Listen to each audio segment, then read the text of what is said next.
Okay, so what are we gonna title this one today? Don Williams, brother of John Williams, says episode 9 will use themes from Leia, Yoda, Vader, Phantom Menace. Oh, we're over the cap. Darn. How do I make this title more short? Let's see. Don. Clickbait. No. No, I can't. You want to. No. Don Williams, brother of John Williams, says episode 9 will use themes from Vader. That's good. That's good, right? And Yoda. Just need to make that a little shorter now. Just think of the views. Leave me alone! I'm not gonna listen to you. It's clickbait free channel.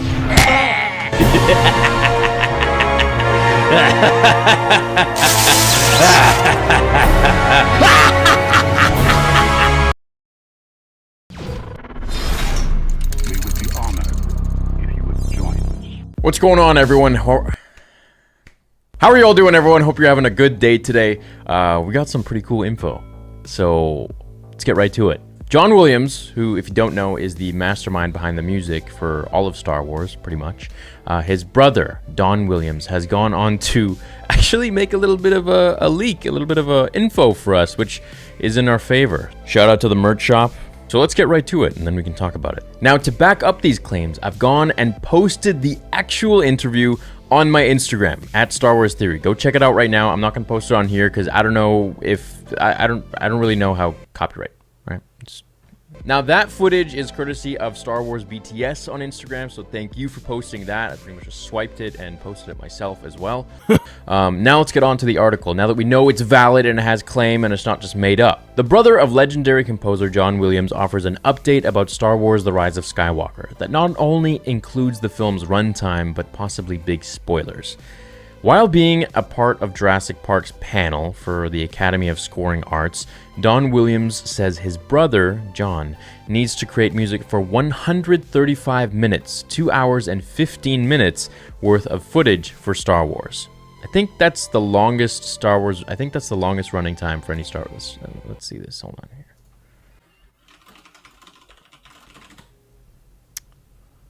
Okay. 2 hours and 15 minutes worth of footage from Star Wars The Rise of Skywalker, and mentions that all of the previous scores will be returning from the prior films, including music associated with Leia, obvious, Yoda, the Phantom Menace, and from Darth Vader. Now, just listen to this. John started up with another Star Wars. We started our last week. He's got 135 minutes worth of music to write. Okay, so that kind of tells you how long the film is. Laughs. And you guys can see this in the interview that I posted on my Instagram as well, so go check it out after this. It is top to bottom music. We've done 4 days. We just scratched the surface. I think we've got something like 34 minutes in the can at this point. But I can tell you that every theme that you have ever heard is going to be compiled into this last effort. Everyone. Leia, Yoda, the Phantom, Darth, all of it. It's going to be in there. And in his usual style, he hides them. You gotta go look for them. You'll find them, but you gotta go look for them. You'll be sitting there watching the film go by. Oop, there it is. There's 2 bars of it, and it grabs you. It takes you away. I find that happening a lot with this one while I am playing, which takes me away from what I'm supposed to be doing, which is counting and coming in the right place. Now, then the website Cosmic Book News that is reporting on this has gone to say their piece on it. News of John Williams including a score music for Leia makes sense, as she is already confirmed to be a part of the movie. Yoda did appear as a Force ghost in The Last Jedi, so that isn't too much of a surprise. But what comes as a big surprise is that Don Williams confirms snippets of all the Star Wars movies will be featured in The Rise of Skywalker. Interestingly enough, you will recall that I revealed through my Comic-Con sources that A New Hope returns for The Rise of Skywalker. So I'm going to just go out on a limb. Twin Suns. Are we going to get the Twin Suns scene? Because that's one of the most iconic songs from A New Hope, or scenes. So we could get that again. Earlier, also saw not which which kind of gives rise to the Shmi and Rey's Shmi theme, but I don't think that's garbage. That's not going to happen. Earlier, also saw not only that Darth Vader rumor, but a rumor surrounding Phantom Menace being included as well. So apparently these rumors are actually now being confirmed by Don Williams speaking about the work he's putting into Rise of Skywalker with his brother, John Williams, the genius behind this. While it could be explained away that using snippets of the music score from the original characters and movies doesn't necessarily mean the characters will be appearing in the film, well, why else include the music? Which is very true. Why would you include, let's say, Qui-Gon's theme, from the Phantom Menace, or the Duel of the Fates, if you're not going to be talking about those characters or having some sort of callback to those characters or times? So I'm thinking we could get something that ties in everything, which makes me think of either time travel or flashbacks. It has been said that J.J. Abrams is fixing Star Wars, so what better way to do it than somehow incorporating the original characters and films?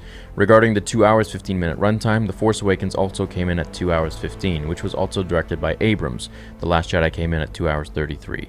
Star Wars, that was like 20 minutes of Canto Bight footage that we didn't need. Star Wars The Rise of Skywalker gets released December 20th, 2019. Boom, baby. Okay, so before everyone's going to be like, all right, we're going to get Darth Vader, we're going to get Anakin, we're going to get Obi-Wan. It might be true, but it also might be that they talk about those characters. Imagine it like, I don't know, Kylo talking about Anakin, and then you get Anakin's theme coming up. Or, I mean, this is actually pretty crazy, dude, because what if we get like the Order 66 theme? What if we get Anakin's betrayal theme? All of this stuff is going to be thrown in there. We just get a couple bars and stuff, but I mean, Star Wars music is literally what makes Star Wars. I know the story is beautiful and it is unique in its own way, but without the music, it's not Star Wars. And I think that to incorporate and link music in there from all of the themes in Star Wars, from all of the movies, 1 through 9, is just basically like saying that we're going to be using footage from 1 to 9, or characters from 1 to 9, or at least talking about them. So the things that jump out at me right away with Episode 1, with the Phantom Menace, Duel of the Fates. I mean, you think of Duel of the Fates music, you think of Darth Maul. So we could be getting Darth Maul in there, we could be getting Qui-Gon, we could be getting Obi-Wan, and if the time travel thing is true, then we might be going back to Naboo, which would be really interesting. It would be really cool. It would be really weird, but it'd be cool at the same time. Okay, so let's go to Episode 2. What is the one that sticks out from there? Across the Stars, the lovers' theme, Anakin and Padme. That theme is iconic to Episode 2, and I think, that would be the one that sticks out the most to me. So we may be getting some parts or pieces of Anakin and Padme in there, which would be really nice, because at the end of the day, it is about Anakin, and if we really think about it, this all has to do with, it's all Padme's fault. Episode 3, Anakin versus Obi-Wan. Anakin's betrayal, Order 66. There are a bunch of different scenes in there that really stick out to me, particularly Anakin versus Obi-Wan. Episode 4, Twin Sons. Episode 5, when Vader was telling Luke that he is his father. And Episode 6, probably the Emperor's theme. That's the one that stands out the most to me. And also the celebration theme at the end of the movie, which is my favorite theme in all of Star Wars. So, when they were on with the Ewoks and chilling and celebrating and everything like that. Episode 7 and 8, well, Rey's theme and, with sequel trilogy stuff, which is a given. That's obviously going to happen. So, in summation, Episode 1, Duel of the Fates. Episode 2 would be Across the Stars. Episode 3, Anakin vs. Obi-Wan. Episode 4, Binary Sons, where Luke is looking out to the suns. Episode 5, where Vader tells Luke that he's his father. Or maybe a Yoda Dagobah theme, something like that. You guys can let me know. Episode 6 would be the Emperor's theme, or the Ewok celebration theme at the very end of the movie. That would be what I would love to see. I would love to see all these characters basically brought about in some sort of way, whether it's time travel or if it's time travel, I won't be happy. I'm not going to be sitting there and being upset. We'll be able to see our characters again that we love and grew up with. For me, especially the prequel trilogy, which was a huge staple in my life. Maybe we'll see Jar Jar again, He says every theme, dude. So, we're going to see Jar Jar, maybe, Jabba, Salacious Crumb, Han Solo. The list is endless. This just opens up a whole new world of theories. I'm very excited about it. Yeah, dude, I'm excited about it. Like, what can I say? spin and record at this point. So thank you, Don and John Williams. You guys have brought so much to the Star Wars universe, just as much as George Lucas has. And I'm very excited for this new information that we've been given. I hope you guys enjoyed it. Let the theories roll in the comments down below. Let me know what you think. What themes are your favorites from the movies, and what you think this could mean for Episode 9. So, hope you have an awesome rest of your day. Catch you in the next one. And until then, remember, the Force will be with you always.